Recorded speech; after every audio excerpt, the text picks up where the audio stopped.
Lucas, en el capítulo 12. Como lo hemos dicho una y otra vez, este es un solo sermón, ¿no?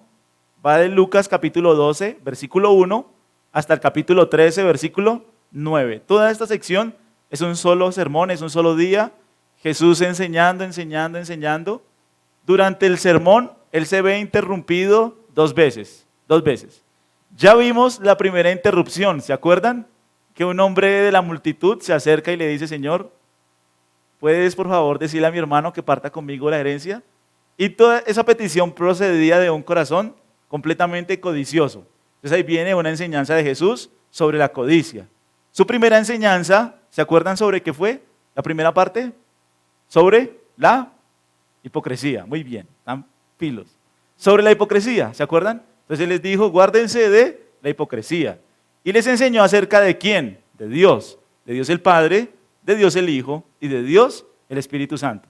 Luego se ve interrumpido por este hombre y enseña sobre la codicia. Hablamos 2 domingos acerca de la codicia. Y en esta mañana vamos a hablar sobre el afán y la ansiedad. Este pasaje es asombroso, es maravilloso. Voy a tratar de demorarme lo que más pueda, porque creo que es algo que compete a toda persona. La preocupación, el afán, la ansiedad. Estamos en un mundo supremamente estresado, estresante. Las personas se preocupan fácilmente, pierden la paz, la tranquilidad. Un sinnúmero de situaciones pueden venir a nuestras vidas que nos llevan a tener un corazón ansioso, preocupado, intranquilo. Entonces, además que esta enseñanza está en el corazón del mensaje de Jesús, porque está 2 veces. Ustedes lo pueden ver 2 veces en sus Biblias. Está en Mateo 6, en el Sermón del Monte, y está aquí en Lucas 12, ya no es el Sermón del Monte, ya está en la región de Judea, meses antes de morir. Si ustedes comparan los 2 textos gramaticalmente, su composición es diferente.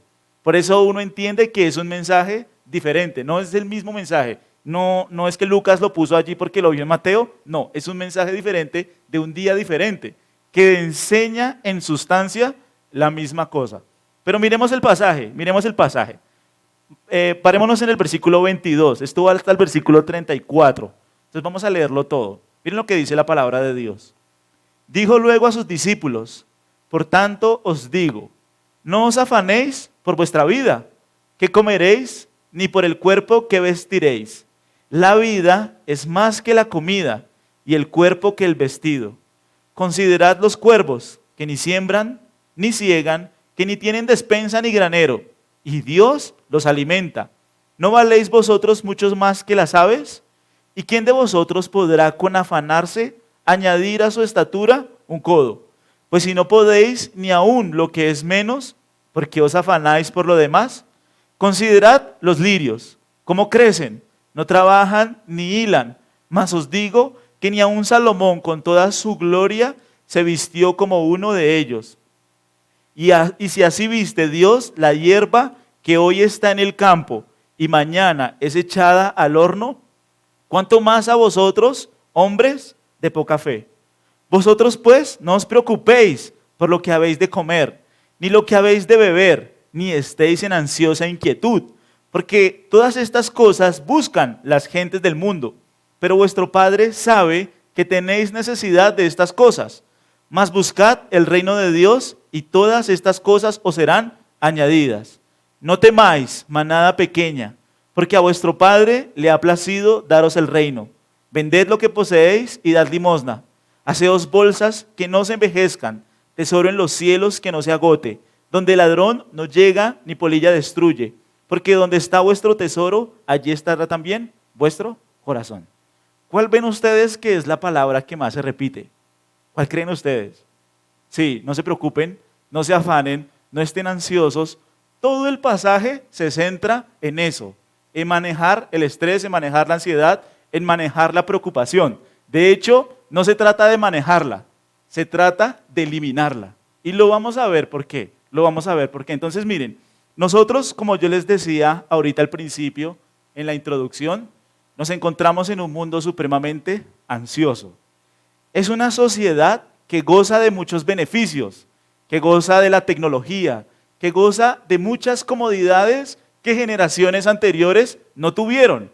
Pero es un mundo supremamente ansioso, estresado, que siente que su corazón se ahoga en problemas. De hecho, si nosotros miramos en la psicología, las personas van a consultar principalmente ¿por qué? Estrés, por estrés. Es claro, la mayoría de consultas es por eso. De hecho, unos años atrás decían que la psicología era la profesión del futuro, porque la gente iba a ir más al psicólogo para calmar sus ansiedades, sus miedos, sus preocupaciones y no tanto al médico. Entonces, esta es una enseñanza muy necesaria, muy fundamental para nosotros, para nuestras vidas, y vemos que las personas tratan de lidiar sus preocupaciones con muchas cosas, con alcohol, con el dinero. Por eso es que Jesús los cita de manera siguiente al dinero. Ya vamos a ver la conexión que hay entre los dos pasajes. Pero las personas están ansiosas y tratan de calmar esa ansiedad, esa preocupación, ese miedo con muchas fuentes, con el dinero, con las drogas, con el poder, con el reconocimiento, con muchas cosas. Entonces, Jesús aquí nos va a enseñar, y entremos de una vez en materia. Miren por favor lo que dice el versículo 22. Dijo luego ¿a quién? A sus discípulos. Recuerden, esta enseñanza es indispensable y es fundamental para todo discípulo del Señor Jesucristo. Todo discípulo del Señor Jesucristo debe aprender a manejar la ansiedad, absolutamente todo, el estrés, la preocupación. Todo discípulo de Cristo lo maneja. Por eso es que es a ellos que se dirigen. Recuerden que en la conversación hay una multitud. Miren el capítulo 1, ¿lo recuerdan? En esto, juntándose por millares, ¿quiénes? La multitud. Habían miles y miles de personas ese día. Pero Jesús se dirige específicamente a sus discípulos, porque solo un discípulo de Cristo aprende a manejar y a eliminar la preocupación y el estrés. Solo un discípulo del Señor lo hace. Por eso es que Él se dirige a ellos. Los gentiles viven completamente preocupados, los paganos, pero es a ellos, a sus discípulos, que Jesús les enseña la necesidad de confiar en Dios, de confiar en su Padre, de confiar en Dios, porque Dios es el que los sostiene. Toda esta enseñanza que nosotros vamos a ver en estos dos capítulos es una enseñanza de lo que se espera de un discípulo de Jesús. ¿Qué se espera de un discípulo de Jesús? Miren, cuando alguien empieza el evangelismo conmigo y empieza como a capacitarse, lo primero que yo le digo es, mira, lee tu Biblia. Y cuando leas tu Biblia, sobre todo los evangelios, vas a preguntarte tres cosas. ¿Qué tres cosas se debe preguntar? ¿Quién es Jesús? Es la primera respuesta que toda persona debe responder. ¿Quién es Jesús? Segundo, ¿qué enseñó Jesús? Importante. Y la última pregunta que yo le digo a la gente es, ¿cómo se ve un discípulo de Jesús en la Biblia? ¿Cómo actúa un discípulo de Cristo? ¿Cómo actúa una persona que ha nacido de nuevo? Y toda esta enseñanza se trata de eso. Primero, no sean hipócritas. Los discípulos de Jesús no guardan apariencia. Los discípulos de Jesús conocen al Padre, al Hijo y al Espíritu Santo. Los discípulos de Jesús no son codiciosos. Y los discípulos de Jesús no se preocupan y no tienen estrés, como sí lo hacen las gentes del mundo que viven ansiosas, que es lo que Jesús va a enseñar en este pasaje. Todo el sermón es un proceso de santificación. Esta santificación debe ser evidente en la vida de toda persona. Toda persona debe entender eso. Por eso son pasajes muy prácticos que aplican a nuestras vidas, que conciernen a nuestras vidas. Hay muchas cosas que a una persona lo pueden preocupar, sobre todo es el futuro, ya lo vamos a ver. Pero aquí Jesús nos va a enseñar cómo un cristiano, cómo un discípulo de Cristo maneja y elimina la ansiedad, el estrés y la preocupación que hay en su alma. ¿Sí es claro? Entonces, miremos nuevamente lo que dice la Escritura. Dice así, en el versículo 22, dijo luego a sus discípulos, ¿qué les dijo? Por tanto, os digo, no os afanéis por vuestra vida. La palabra por tanto es una conexión. ¿Es una conexión de qué? Es una conexión de lo que él ha venido enseñando anteriormente. ¿Y qué fue lo que Jesús enseñó anteriormente? ¿Lo recuerdan? Sobre todo el resumen está en el versículo 21. Miren lo que dice el versículo 21. Así es el que hace ¿qué? Para sí tesoro, ¿y qué? Y no es rico para con Dios.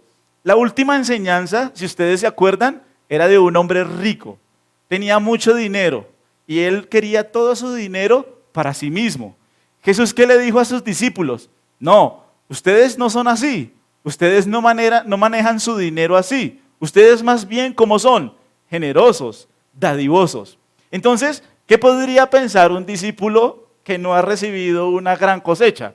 Un discípulo del Señor podría pensar, bueno, yo no soy como el de la historia. Yo no he recibido una gran cosecha. Por el contrario, la audiencia de Jesús, mayormente en Palestina, era una sociedad con un salario promedio bajo. De hecho, la iglesia en Corinto, si ustedes lo ven, el apóstol Pablo les pregunta, bueno, ¿entre nosotros hay alguien importante? ¿Hay algún noble? ¿Hay alguien, un erudito aquí entre nosotros? No, ninguno. Todos nosotros somos normales, comunes y corrientes. Entonces, alguien podría preguntarse, bueno, la enseñanza de Jesús, ¿cuál es? Tú debes ser generoso, debes dar, debes desprenderte del dinero. Y la persona puede decir, sí, pero yo no he recibido la cosecha abundante que recibió este hombre. Y si yo soy generoso y doy de lo que tengo a los pobres y a la obra de Dios, ¿qué va a pasar con mi sueldo? Se va un poquito a desajustar mi salario.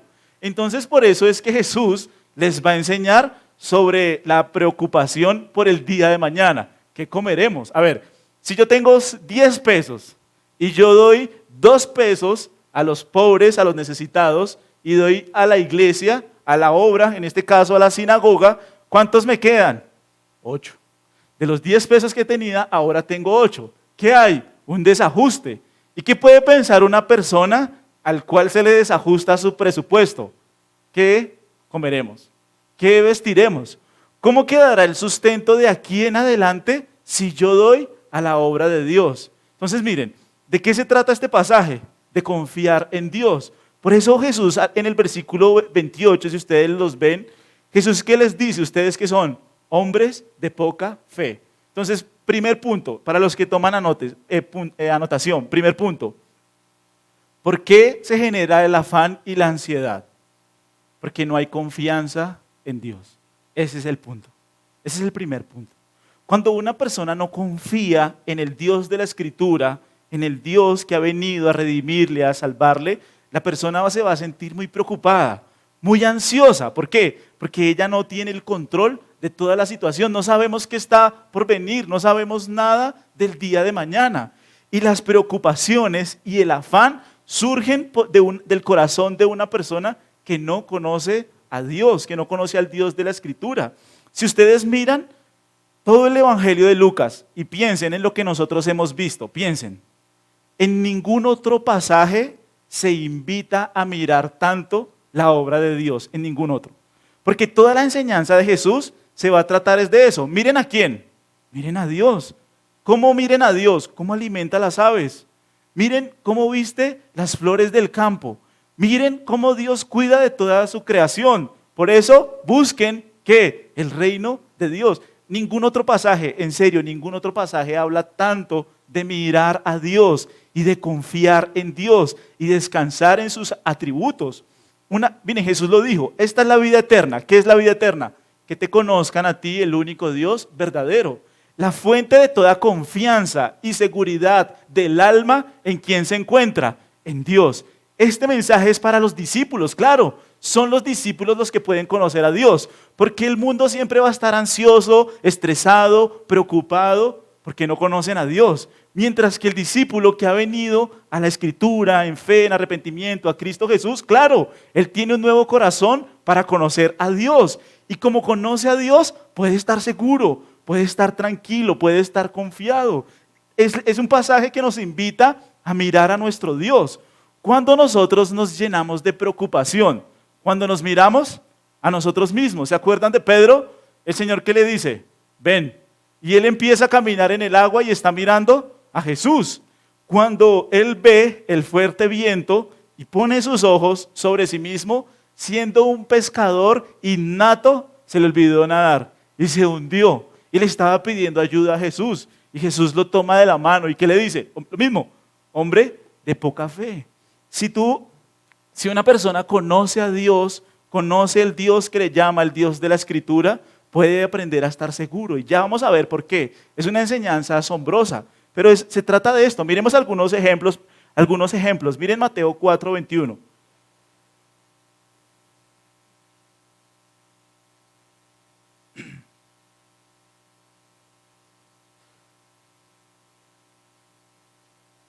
Mateo 4:21. ¿Qué dice? Pasando allí, pasando de allí, ¿qué vio? Otros dos hermanos. ¿A quiénes? Jacobo, hijo de Zebedeo, y Juan, su hermano, en la barca. ¿Con quién? Con Zebedeo, su padre. Que remendaban sus redes. ¿Y qué hizo? Los llamó. ¿Y ellos qué hicieron? Dejando al instante la barca de su padre, ¿qué hicieron? Lo siguieron. Jesús aparece en escena, ya los había conocido. En Juan 1 ya vemos que se habían conocido, ellos ya se conocían, ya habían andado con Jesús. Y Jesús se acerca y les dice que, síganme, renuncien a su trabajo hoy renuncien a su trabajo. Ahora, ellos tenían una empresa ¿con quién? Con su papá. Su papá tenía una empresa. Y él les dice, bueno, ahora renuncien ustedes a su empresa. ¿Y qué? Y vayan conmigo. No creo que en esa época hubieran prestaciones sociales o cosas así por el estilo, donde ellos tuvieran una especie de colchón financiero. No. Renunciar a su trabajo y renunciar a su empresa significaba que de ahí en adelante ellos debían confiar en que Dios les iba a proveer. De eso se trata. Ya no vas a tener tu trabajo seguro, Juan y Jacobo. Renuncien a su trabajo y yo en el camino los voy a sustentar.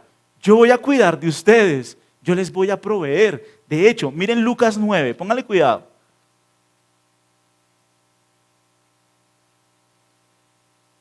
Miren Lucas 9 en el versículo 2.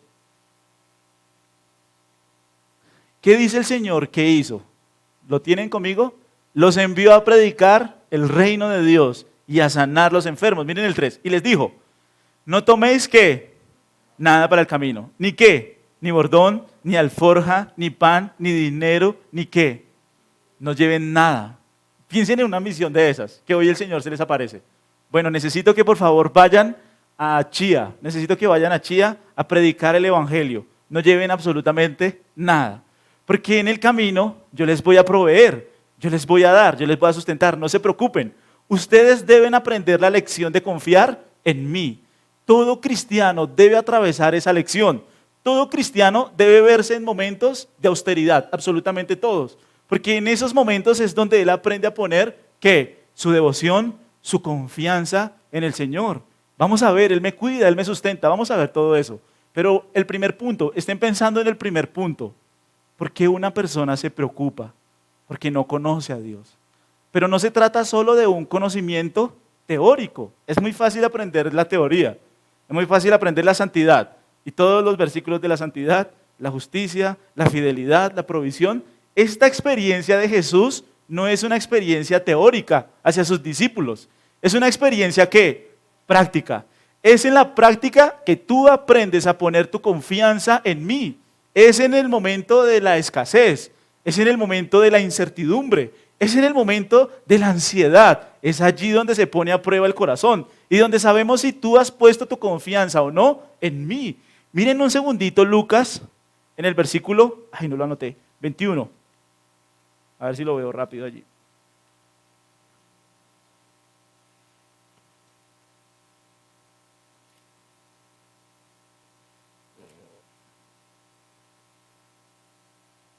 Denme un segundito a ver si lo veo.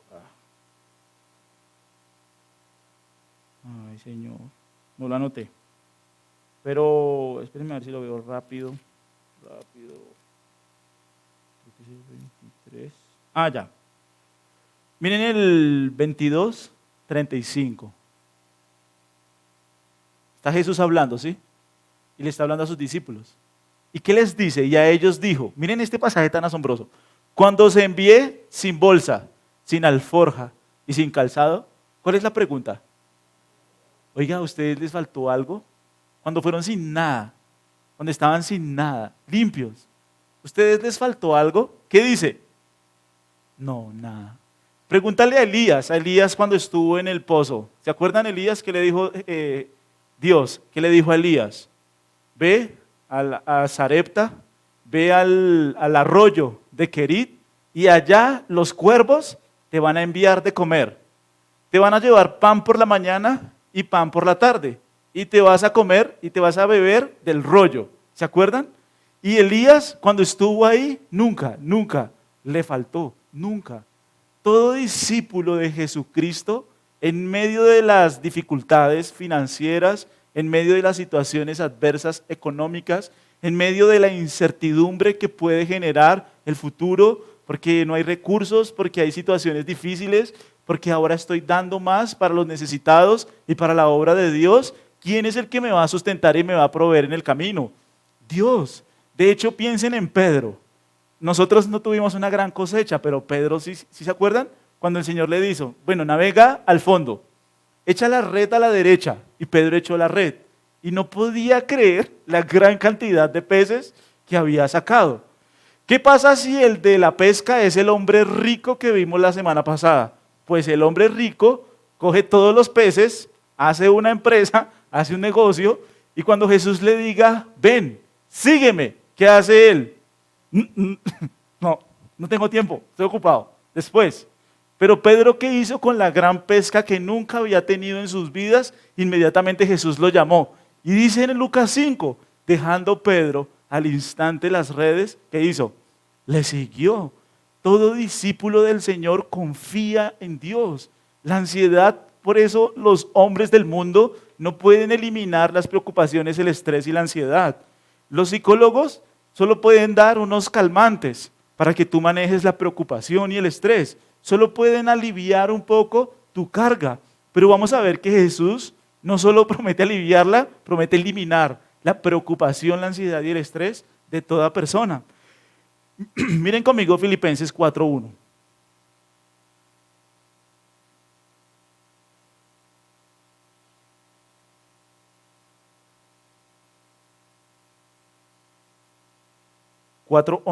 Filipenses 4:11.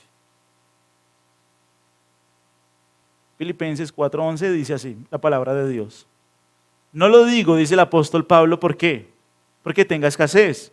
Pues he aprendido a contentarme cualquiera que sea mi situación. Miren esto, sé vivir ¿de qué forma?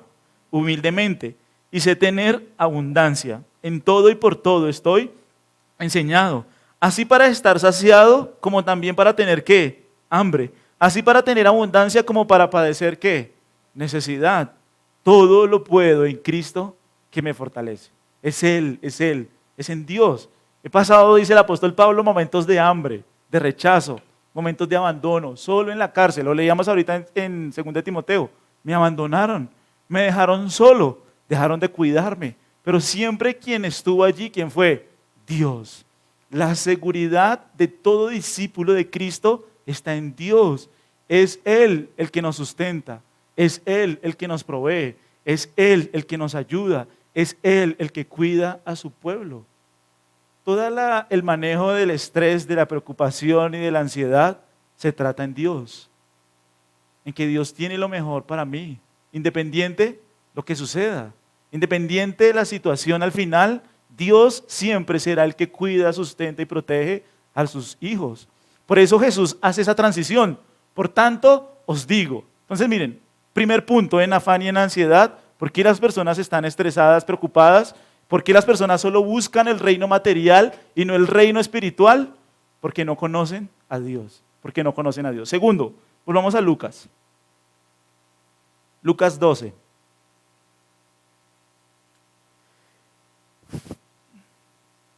Y miren lo que dice el versículo 22.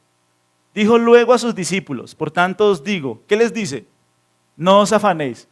Si nosotros lo leemos rápidamente, pareciera que fuera un consejo del Señor.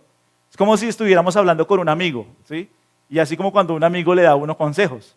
Y entonces él le dice, bueno, tranquilo, ay, no esté tan inquieto, no se preocupe, no esté ansioso. Lo que está sucediendo aquí no es eso, porque la palabra afanarse, primero es un verbo, ¿sí? Es un verbo. Y quien está hablando no es un amigo. Quien está hablando, ¿quién es? Dios mismo. Y cuando nosotros miramos el verbo en el griego, es un presente activo imperativo.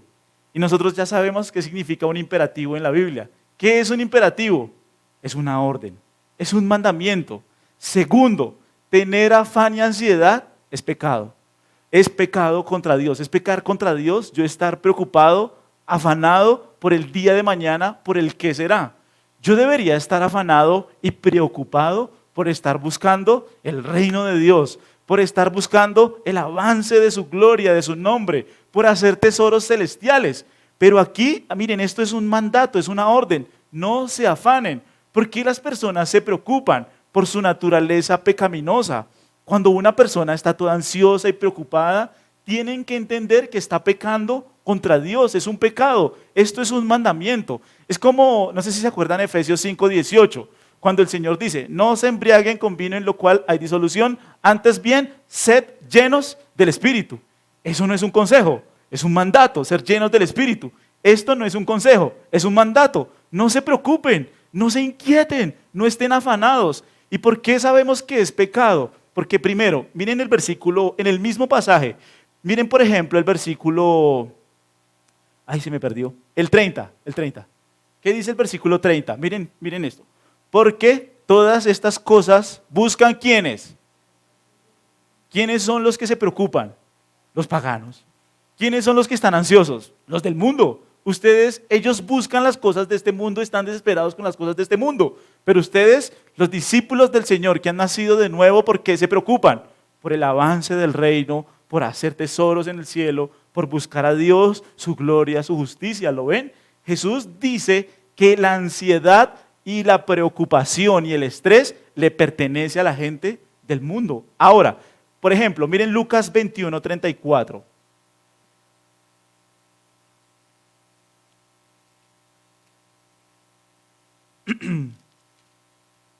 ¿Lo tienen? Miren este pasaje tan impresionante. Mirad también por vosotros mismos. Ojo con esto. Está hablando de la venida del Hijo del Hombre. Que vuestros corazones no se carguen de qué? Y embriaguez. Miren esto. ¿Y de qué? De los afanes de esta vida. Y venga de repente sobre vosotros aquel día. Miren que Jesús les dice, oigan, abran sus ojos. Que ustedes no estén ¿qué? Afanados. Que ustedes no estén ansiosos. Que ustedes no estén preocupados. No hagan eso. Porque puede venir sobre vosotros aquel día y los va a encontrar a ustedes en apostasía. Abran sus ojos. El afán, la preocupación y la ansiedad por el día de mañana no le pertenece al cristiano. El afán por el día de mañana no le pertenece al creyente.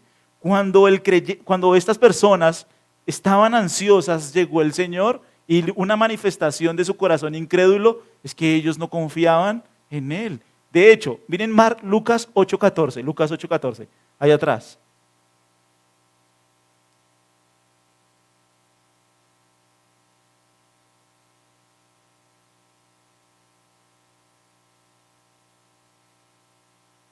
Jesús está enseñando la parábola del sembrador, ¿se acuerdan? Es muy conocida. Aquí está hablando del tercer terreno, 14. La semilla cayó ¿en dónde? Cayó entre espinos. Ahora, ¿quiénes son estos que cae la semilla entre espinos? Estos son los que oyen, pero yéndose son ahogados por dos cosas. ¿Por cuáles dos cosas? ¿Qué ahoga la palabra? El afán y ¿qué? Y la riqueza. Miren que parecen los dos pasajes que hemos estudiado. ¿Estudiamos la riqueza? Sí, con el hombre codicioso. Ahora, ¿qué estamos estudiando? El afán. ¿Con quién? Con los discípulos. Es asombroso.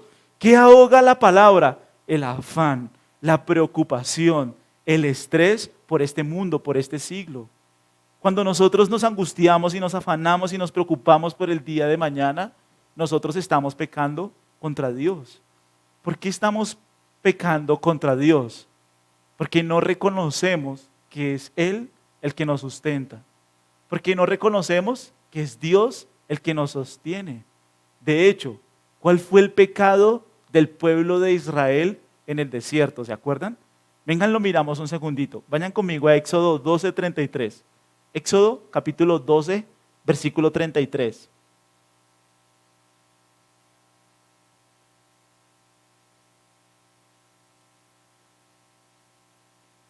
Ellos van a salir ya de Egipto, los israelitas, ¿sí? Van a salir. Y cuando van a salir, ¿qué sucede en el versículo 33? ¿Qué les dice allí? Tomad también vuestras ovejas y vuestras vacas, como habéis dicho, e idos, y bendecidme también a mí, dijo Faraón. Y los egipcios apremiaban al pueblo dándose prisa, ¿para qué? Para echarlos de la tierra, porque decían, todos somos muertos, si esta gente sigue viviendo acá, todos nos vamos a morir. Váyanse rápido, le están diciendo. Y miren el versículo 34. Y llevó el pueblo, ¿qué? Su masa, antes de que se leudase. ¿Qué prepararon ellos? La masa, sus masas envueltas en sus sábanas sobre sus hombros. E hicieron los hijos de Israel conforme al mandamiento de Moisés, pidiendo de los egipcios alhajas de plata y de oro y vestidos.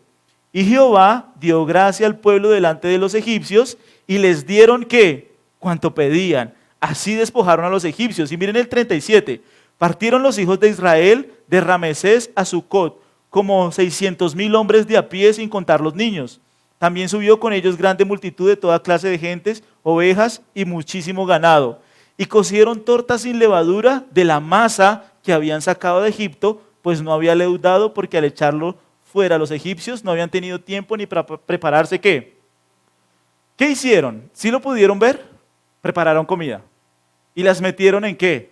En sábanas, para emprender ese viaje. Nunca a principio del viaje Dios les dijo, bueno, es que el viaje se va a demorar 40 años. Dios nunca les dijo eso. Por el contrario, ellos sabían la distancia que había entre Egipto y la tierra prometida. Claro. ¿Por qué? Porque José fue a enterrar a Jacob. ¿Y cuánto se demoró José yendo y viniendo? O cuando Jacob vino de Canaán a Egipto, ¿cuánto se demoró? 15 días. Máximo, como eran 600,000, más o menos 1,000,000 de personas, 2,000,000 de personas, como eran tantos, ellos pensaban que se iban a demorar más o menos 1 mes y medio. Dios nunca les dijo que eran 40 años, nunca. Ellos hicieron un cálculo. Bueno, vamos a viajar 1 mes y medio. Y en ese 1 mes y medio, pues nosotros vamos a llevar la masa para comer durante ese 1 mes y medio. ¿Qué sucedió? Que cogieron por el camino de abajo, por el camino más largo. Y en medio del camino, la comida se les acabó. Y cuando la comida se les acabó, ¿qué hicieron? Éxodo 16. ¿Qué pasó cuando la comida se les acabó? Éxodo 16. Partió luego, en el 1, ¿sí? Éxodo 16, 1, perdón. Partió luego de Elim, ¿qué? Toda la congregación de los hijos de Israel. Y vino al desierto de Sin, que está entre Elim y Sinaí, a los 15 días del segundo mes después que salieron de la tierra de Egipto. Miren esto. Y toda la congregación de los hijos de Israel, ¿qué hicieron? Murmuraron contra Moisés y Aarón en el desierto. Y les decían los hijos de Israel, ¿qué les decían? Ojalá hubiéramos muerto por mano de Jehová en la tierra de Egipto, cuando nos sentábamos a las ollas de carne, cuando comíamos pan hasta saciarnos, pues nos habéis sacado a este desierto para matar de hambre, ¿a qué? Miren esto, ¿qué pensaban ellos de Dios? Ojo que eso es muy importante. ¿Qué pensaban ellos de Dios? Nos desamparó. Nos dejó solos. Vamos a morir de hambre en esta situación tan difícil. Dios nos abandonó. Dios nos ha dejado. Dios nos olvidó. Tuvieron el atrevimiento de decir, estábamos mejor en Egipto. Estábamos mejor siendo esclavos en Egipto. En Egipto teníamos la comida segura. Faraón venía, éramos esclavos, sí. Nos golpeaban, sí. Nos hicieron toda clase de tormento, sí. Pero teníamos comida. Allá nos daban en las ollas de carne, Faraón nos alimentaba. Y Dios nos trajo a este desierto, ¿para qué? Para matarnos de hambre. Ellos pensaban que Dios les iba a dar lo peor. Ellos pensaban que Dios les iba a dar a ellos, que le iba a dar muerte a sus hijos. Eso es lo que dicen.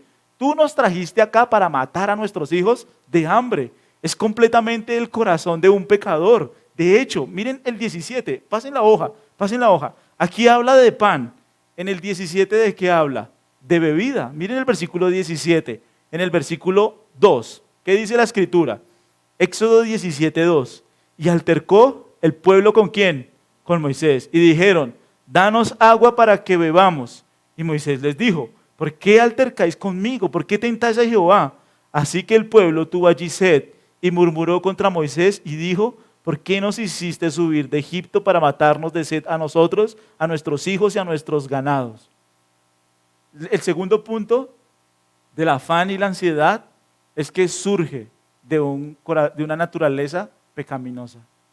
Cuando nosotros nos inquietamos por el día de mañana, como lo hizo el pueblo de Israel, y cuando dejamos de buscar el reino de Dios y nos preocupamos por buscar este reino y ponemos nuestros ojos, nuestra mirada en este reino y nos llenamos de preocupación, de ansiedad, de miedo, es pecado. Estás pecando contra Dios. Es lo que hizo el pueblo de Israel, es lo que hacen los gentiles, es lo que hacen los paganos. Son ellos que tienen incertidumbre del día de mañana. ¿El cristiano qué hace? El cristiano está seguro, confiado ¿en quién? En Dios. Volvamos a Lucas 12.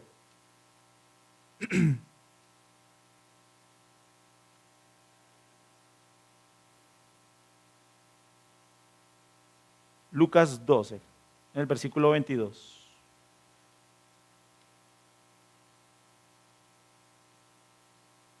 Muy bien, miren lo que dice la palabra de Dios.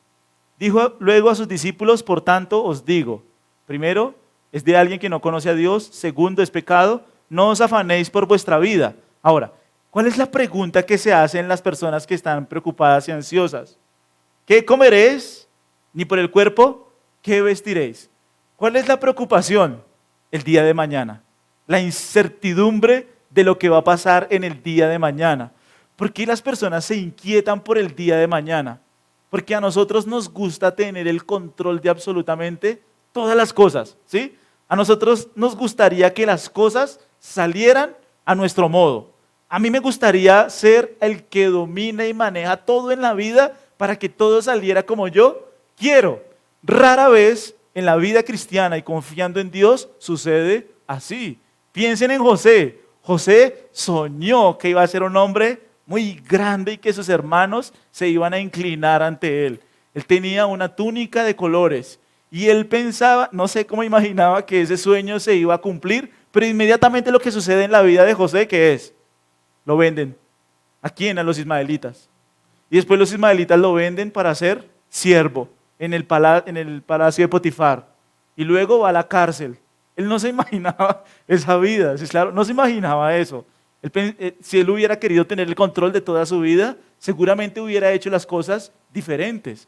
Pero la preocupación, la inquietud, la ansiedad por el día de mañana surge porque nosotros no tenemos el control.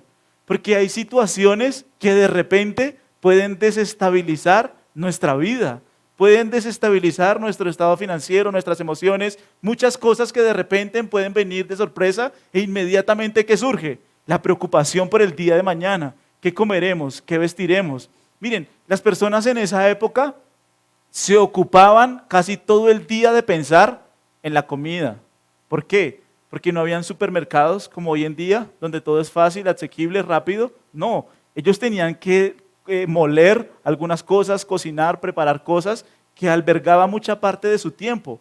Lo mismo, no habían tiendas de ropa como hoy en día, ellos tenían que coser su propia ropa con el hilo. Entonces, una preocupación de cómo voy a cuidar a mi familia, de cómo voy a cuidar a los míos, cómo voy a sustentar a los míos, era esa. ¿Qué comeremos? ¿Qué beberemos? ¿Y qué vestiremos? ¿Y por qué están ansiosos? Porque están persiguiendo las cosas de este mundo. Ese es el punto.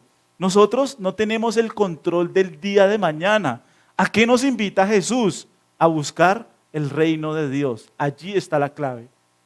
Cuando una persona ha sido transformada en su corazón, esa persona se va a ocupar de una sola cosa. ¿De qué? De buscar el reino de Dios y su justicia. De buscar a Dios, de glorificar a Dios, de exaltar a Dios, de vivir en función de Dios. Pero cuando nosotros solamente nos preocupamos por tratar de resolver nuestros problemas aquí rápidamente ahora y no buscamos el reino de Dios, sencillamente nosotros estamos entrando en ese terreno de preocupación, de ansiedad, de incertidumbre, de duda. Son los tres primeros puntos que uno puede ver en ese versículo. Las personas están tan preocupadas y están tan afanadas y están tan ansiosas porque no conocen a Dios por su naturaleza pecaminosa y porque tienen la incertidumbre del día de mañana. Ahora, sigamos con lo que dice la Escritura. Miren lo que dice la palabra de Dios. ¿Qué sigue diciendo el Señor? En el versículo 23, ¿qué les dice? Esto es muy importante. ¿Qué les dice? La vida es más que la comida y el cuerpo que ¿qué? Que el vestido. Bueno, ahora sí, ¿qué debemos hacer para vencer la ansiedad? Para vencer la preocupación, para dejar todas esas cosas a un lado. Primero, nacer de nuevo, ¿no? Es lógico, que te conviertas a Cristo, que vengas a Él en fe y en arrepentimiento, que reconozcas que Él murió por tus pecados, es obvio. Esta enseñanza solo es posible ¿para quién? Para los discípulos. Ahora, miren lo que Jesús les va a decir a ellos. Óiganme esto, la vida es más que ¿qué? Que la comida y el cuerpo que el vestido.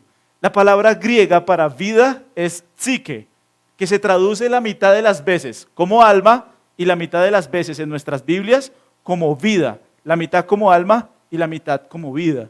¿Cuál es el punto que quiere comunicar Jesús? Él está hablando de una vida interior y también está hablando de una vida ¿qué? Exterior. El cuerpo es la vida exterior y la vida, la psique, es el hombre interior. ¿Qué les está diciendo a ellos? Ojo, la vida es más que ¿qué? Que la comida y el cuerpo que el vestido. ¿Cuál es el punto de Jesús en este pasaje? Miren, ¿quién permitió que ustedes abrieran sus ojos hoy? Solo Dios. Dios no es un Dios que creó el mundo y ya, dejó el mundo ahí como, bueno, ojalá les vaya bien, ojalá lo logren. No. Dios es un Dios que trabaja activamente en todas sus criaturas, en todas. ¿Tú sabes qué es lo que permite que la tierra no se caiga? Dios es el que sostiene el mundo, dice Hebreos 1, con la palabra de su poder. Él, según el Salmo 104, es el que hace que todos los ríos fluyan. Él es el que hace girar la tierra. Los científicos hablan de energía ilimitada, qué locura. Es Dios el que sostiene la tierra, es Dios el que sostiene el mundo, es el Dios el que hace todas las cosas, pero piensa primero en ti. ¿Cómo así que piensa en ti? Dios es el que permite que la sangre de mi cuerpo circule. Es Dios el que permite que yo tenga cada latido del corazón. Es Dios el que permite que yo respire en cada momento y en cada hora. Piensa activamente, Dios todos los días trabaja sobre sus criaturas. Es Dios es el que me sostiene, el que me sustenta. Cada pensamiento elaborado que yo tengo es por la gracia de Dios. Cada momento, cada luz, cada rayo de luz que hay en mis ojos es por la gracia de Dios. Es Dios el que nos sostiene. Entonces, si Dios hace toda esa obra en tu vida, día tras día, ¿será mucho problema que Él te ponga un pan o un vestido? ¿Será mucho problema que Él haga eso? No. Si Él sostiene a sus criaturas día tras día con su poder. Miren Hechos 17, el apóstol Pablo lo dice. Hechos 17, 28.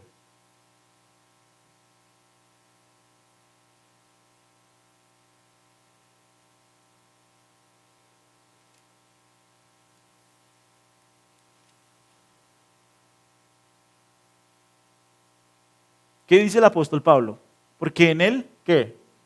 Miren, ¿en quién vivimos? Solo en Dios. En Dios vivimos. ¿En Dios qué más hacemos? ¿Y en Dios qué más hacemos? Somos. Si tú vives, si tú te mueves, si tú piensas, ¿es por quién? Por Dios. Es por Él, solo por Él. Solo por Él es que tú pudiste abrir los ojos hoy. Nada más, nada más, nada más. Y Él lo va a enseñar. Es Dios quien me sostiene cada día, circulación, respiración, el pálpito de mi corazón, el movimiento de mis ojos. No solo eso, no solo eso. Él también tiene un propósito para tu alma. ¿Cuál es el primer punto? Dios cuida de sus criaturas, Dios cuida de mí, Dios me sostiene, Dios me cuida. Él cuida de sus criaturas. Es Dios el que me sustenta, el que me cuida, el que me sostiene. ¿Cómo va a ser un problema para Dios ponerme un pedazo de pan enfrente? ¿Eso va a ser un problema para Dios? No. ¿Va a ser un problema para Dios ayudarme en medio de mis necesidades? No, absolutamente no. Él cuida de mí, Él cuida de sus criaturas. Miren, Dios envió a su Hijo para redimir nuestras almas. No lo hizo por los animales, no lo hizo por los peces, no lo hizo por los pájaros. Dios se preocupa por sus criaturas. Dios cuida a sus criaturas. El Señor es mi pastor. ¿Qué dice? Nada me faltará. Él es el que cuida, me sustenta, por Él es que yo puedo moverme, caminar. Él cuida de mí.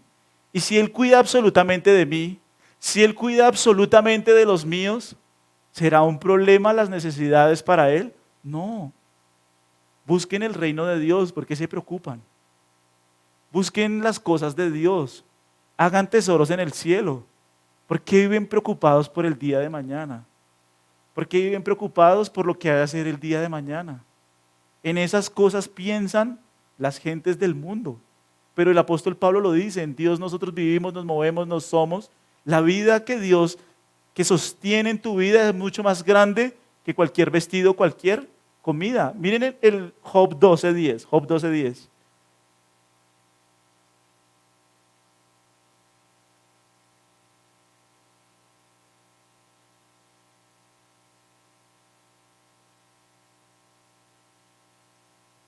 Job 12:10. Miren lo que dice la palabra de Dios. ¿En su mano qué? En su mano está el alma de todo y el hálito de todo el género humano. ¿Quién es el que hace vivir a los hombres? Dios es el que da vida. Dios es el que nos sostiene. Dios es el que nos sustenta. Ustedes no saben todas las riquezas que nosotros recibimos cada día de parte de Dios. Cuán abundante es la misericordia de Dios cada día para con los hombres, para que yo me preocupe por lo que ha de hacer el día de mañana. El día de mañana le pertenece a Dios. El día de mañana está en sus manos. ¿Cuál es la labor que tú tienes que hacer para no preocuparte, para no andar estresado, para no estar ansioso? Busca el reino de Dios. Sencillo. Es la clave. Es la clave para tú eliminar completamente el estrés, la ansiedad de tu vida. Y recuerda, eso solo le pertenece a un discípulo de Jesucristo. No le pertenece a nadie más. Los incrédulos nunca podrán lidiar con sus preocupaciones y ansiedades, nunca. Ellos lidian con su estrés en el mundo. Ellos lidian con su estrés bebiendo, no sé, haciendo muchas cosas en el conocimiento, en tantas cosas que puede encontrar uno satisfacción en el mundo. Pero el cristiano maneja su preocupación buscando a Dios, porque sabe que finalmente Dios, ¿qué va a hacer? Dios va a cuidar, Dios va a sustentar. Si Dios permite que yo respire, si Dios permite que la sangre circule por mi cuerpo, si Dios permite que yo me mueva, Él hace todas las cosas. ¿Será un problema para Dios proveer el alimento? No, absolutamente no. Ese es el punto del pasaje. Miren el Salmo Isaías 40:29. Isaías 40:29.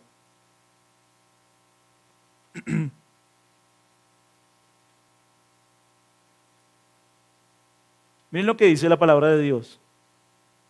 ¿No ha sabido? Ay, perdón. ¿Él qué hace? ¿Dios qué hace? ¿Él da esfuerzo a quién? Al cansado. ¿Él multiplica las fuerzas de quién? Del que no tiene ningunas. Él trabaja en el hombre. Él le dio un propósito al hombre. Él redimió al creyente. Él redimió a sus discípulos. Le dio vida eterna a sus discípulos. Él vino a morir por sus discípulos. Él vino a pagar el rescate por sus discípulos. ¿Es un pecado contra Él que yo me preocupe por el día de mañana? Ahora, miremos el quinto punto para terminar en Lucas 12. Lucas 12.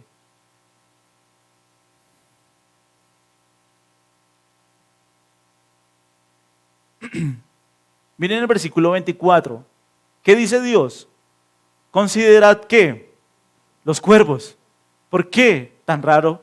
Miren los animales, consideren los cuervos, les dice Jesús. ¿Por qué miren los cuervos?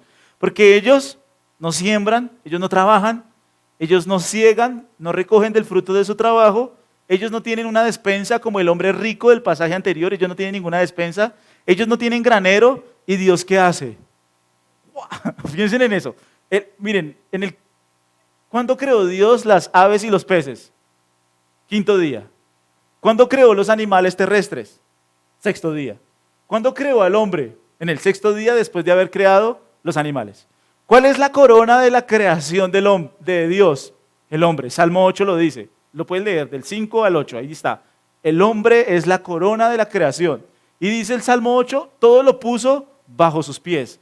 Todo lo puso al servicio del hombre. Entonces, según esa lógica, ¿quién es más importante? El hombre es más importante que los animales. Así esta cultura no quiera verlo hacer así, ¿sí? Así esta cultura enseñe, miren, esta cultura promueve más la adopción de gatos y perros que la adopción de niños. Como si la adopción de gatos y perros fuera más importante que la adopción de niños. Es una locura, pero bueno. En el punto, ¿qué es más importante? Siempre el hombre. Y luego del hombre están ¿quiénes? Los animales. Entonces Jesús va a utilizar una premisa menor para ir a una premisa mayor. ¿Cuál es la premisa menor? Mira los cuervos, mira las aves. ¿Quién las alimenta? ¿Saben cuántas aves hay en el mundo? Solo aves. ¿Saben cuántas aves hay en el mundo? Según estudios, hay entre 50.000 millones y 430.000 millones. Pues la diferencia es grande, no se excede la diferencia. Pero cojamos la menor. Aves, 50.000 millones. ¿Cuántos hombres hay en el mundo? ¿Saben cuántos hombres hay? ¿Cómo? Más o menos 7.8 mil millones. O sea que excede por 42.000 millones las aves. Pregunta, ¿hoy alguno de ustedes alimentó un ave? No. ¿Hoy, esta semana, alguno de ustedes alimentó un ave? No. Qué raro. Las aves son muchas más. ¿Quién las alimenta? ¿Quién les da de comer a las aves? Dios hizo una cadena alimenticia perfecta. ¿Quién alimenta a todos los animales que hay en el mar? De hecho, ¿quién ve los animales del mar? Nadie. Dios hizo eso para su gloria. Dios se deleita en proveer a sus criaturas y Él provee abundantemente. Abundantemente. ¿A quién? A sus criaturas. Él provee a todos los animales, todo lo hizo. Entonces, si Él provee a los animales, que Cristo no murió por los animales, que no van a tener un cuerpo glorificado, que no tienen propósito eterno. Si los animales sencillamente están allí para alimentar al hombre y para servir de consuelo al hombre en este mundo caído. Si ellos son de menor valor, ¿y Dios qué hace? Los alimenta. ¿Cuánto más? Ahí dice, ¿no? En el versículo, ¿no valen ustedes más que los animales? ¿Ustedes ven a los animales preocupados? No, ellos no trabajan, ellos no hilan, ellos no guardan comida en su despensa, ellos no tienen nada de eso. Todos los días dependen ¿de quién? Del Creador, del Dios que les sustenta, del Dios que le da. Dios ha provisto este mundo de abundantes recursos. Alguien podría pararse y decir, mentira, hay hambre en India. Sí, claro, hay hambre en India. ¿No es que a las ratas le dan el cereal? Y las vacas que son para comérselas, las adoran. ¡Qué locura! Dios les dio la comida para que ellos comieran y ellos prefieren hacer ídolos y aguantar hambre, porque creen en Buda y no en el Dios que les sustenta y les ha dado todos los animales para que se los coman. Pero no solo en India hay pobreza, sí, hay lugares donde partidos políticos han afectado toda una región y hay hambre. Pero no es porque en el mundo haya escasez de recursos, es porque el hombre por su pecado ha administrado mal los recursos. Nunca pienses que en el mundo hay escasez de recursos, que el agua se va a acabar. Mentira, es una gran mentira. Dios no es ambientalista, Dios no es así. Él es el proveedor de todas las cosas. Él es la fuente suficiente de todas las cosas. Él es el que sustenta los 50.000 millones solo de aves. Solo estoy hablando de aves. No estoy hablando de peces. No estoy hablando de los animales, las bestias terrestres. ¿Quién los provee? De hecho, esta semana, ¿quién alimentó animales? Solo los que tienen alguna mascota en la casa. Pero ¿quién le da a toda esa cantidad de animales la comida y los sustenta y les da? Dios. Miren el Salmo 104, en el versículo 25.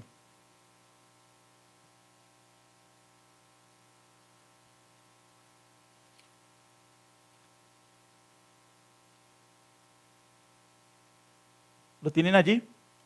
Salmo 104 en el versículo 25. He allí el grande y anchuroso mar. ¿En dónde? En donde se mueven seres innumerables, seres pequeños y grandes. Allí andan las naves, allí está el leviatán que hiciste para que jugasen en él. ¿De quién está hablando? De los peces. ¿Y qué sigue diciendo? Todos ellos esperan ¿en quién? ¡Y qué bravo! ¿Para qué? Para que tú, Dios, les des su comida, ¿cuándo? A su tiempo. ¡Qué tremendo! Mira la cadena alimenticia como es de perfecta. Es que es una locura pensar que nosotros venimos de una explosión. ¡Pum! Un Big Bang, ¿no? Un Big Bang. Pregúntenle a un ateo, miren, ¿este edificio pudo venir de un Big Bang? No. ¿Esta obra de arte pudo venir de un Big Bang? No. ¿El mundo puede venir de un Big Bang? Sí. ¡Qué locura! ¿Quién piensa eso? ¿Quién hace una cadena alimenticia tan perfecta como Dios? Él sustenta a todos los animales, todo lo ha hecho. Él es el que lo hace. Cuando ves un animal aguantando hambre, créeme que no es por culpa de Dios. Es por culpa del pecado del hombre, por la naturaleza pecaminosa del hombre. El hombre es malo con muchos animales, nosotros lo vemos. El hombre hace muchas cosas indebidas con los animales, pero recursos suficientes para todos los animales hay. Ahora, si Dios los alimenta a ellos y Cristo no murió por ellos, ¿no valen ustedes más? Es la pregunta del Señor. ¿Vale la pena preocuparse por el día de mañana? No tiene ningún sentido a la luz de la Escritura. Porque miren los dos ejemplos que Jesús ha usado. Primero, cuido de ti, te protejo a ti, tienes propósito, tienes vida eterna, tú eres mi discípulo, Cristo vino a morir por ti. Mira los animales, todos ellos se alimentan. ¿Tienen algún sentido que tú te preocupes? No, no hay absolutamente ningún fundamento. Pasemos un momentico al Salmo 145, 15.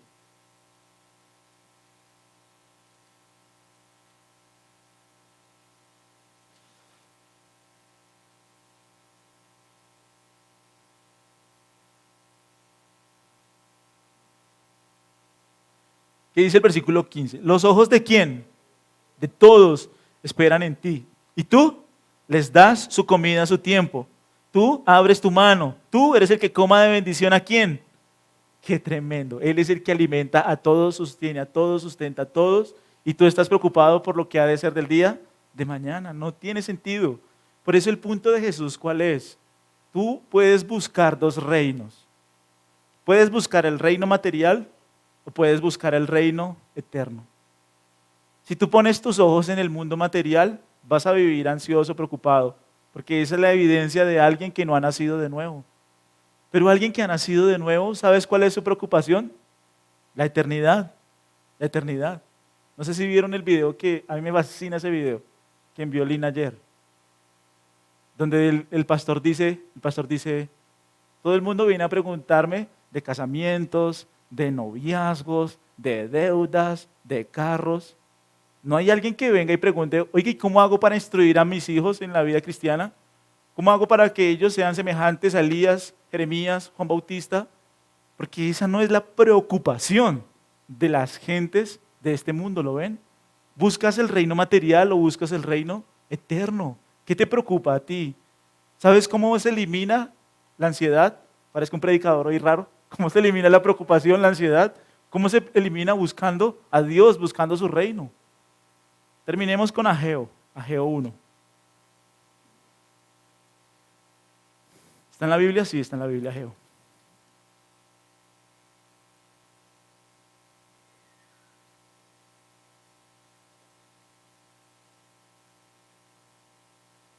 Ageo 1:5. ¿Qué les dice el Señor? Oiga, así ha dicho el Señor, mediten bien sobre qué. Piensen bien en sus qué, en sus caminos. ¿Por qué? ¿Cuál es el problema en el versículo 6? ¿Qué problema tenía esta gente? Sembráis mucho, ¿y qué? Y recogéis poco. Coméis, ¿y qué? Y no saciáis. Bebéis, ¿y qué? Os vestís, ¿y no? Y el que trabaja jornal recibe su jornal en saco. Uy, qué bravo. ¿Sí lo están viendo? Ellos se esfuerzan trabajando mucho, mucho, mucho. Y parece que el dinero es como el agua, ¿sí? Como el agua que se va entre las manos. Ellos se esfuerzan día a día trabajando muy duro. Se esfuerzan. ¿Y qué? Todo se les va entre sus manos. Ellos siembran. Ustedes saben, yo no sé qué sembrar, nunca he sembrado. Pero sí he visto gente que le toca muy duro sembrar campos. Y se esfuerzan, y se esfuerzan, y se esfuerzan, y se esfuerzan. Bueno, Ageo les dice, ustedes, pueblo de Israel, siembran mucho. ¿Y qué recogen? Poco. Ustedes comen. ¿Y qué? No están satisfechos. Ustedes beben y no quedan satisfechos. Sus vestidos no los pueden calentar. Toda su preocupación por trabajar mucho, no es suficiente. Entonces, ¿qué les dice? El que trabaja jornal recibe su jornal en saco roto. ¿Qué significa eso? Que recibe la paga y no la vio, se le fue toda. ¿Por qué? Ahí lo dice. Miren el versículo 9. Buscáis mucho ¿en dónde? En este mundo. ¿Y qué pasa? Y halláis poco. Y encerráis en casa y yo lo disiparé en un soplo. ¿Por qué? Dice Jehová de los ejércitos. ¿Por qué? Por cuanto mi casa está desierta y cada uno de ustedes corre a su propia casa. Por eso se detuvo de los cielos sobre vosotros la lluvia y la tierra detuvo sus frutos. Y llamé la sequía sobre esta tierra y sobre los montes, sobre el trigo, sobre el vino, sobre el aceite, sobre todo lo que la tierra produce, sobre los hombres y sobre las bestias y sobre todo trabajo de manos. Y oyó Zorobabel, hijo de Salatiel, y Josué, hijo de Josadac, sumo sacerdote. Y miren el versículo,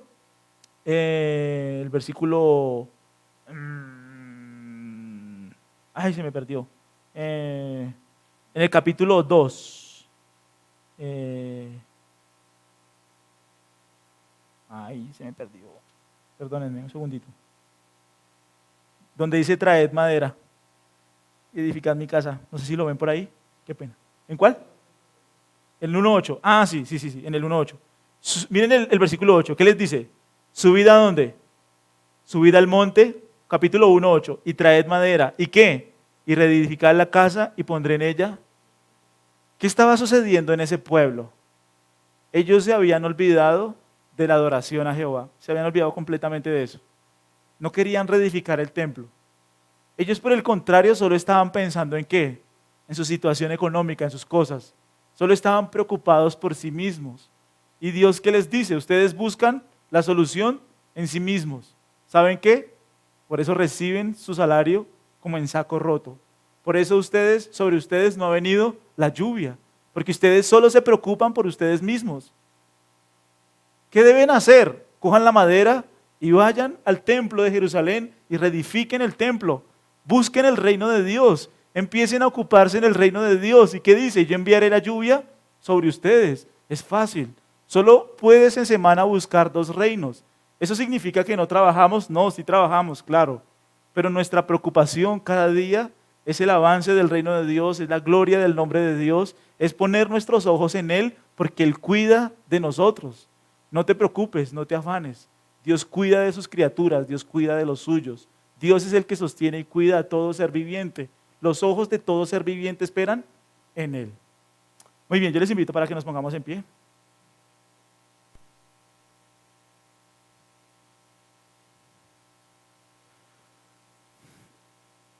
Señor, queremos dar gracias en este tiempo por lo que tú nos enseñas. Gracias por tu palabra.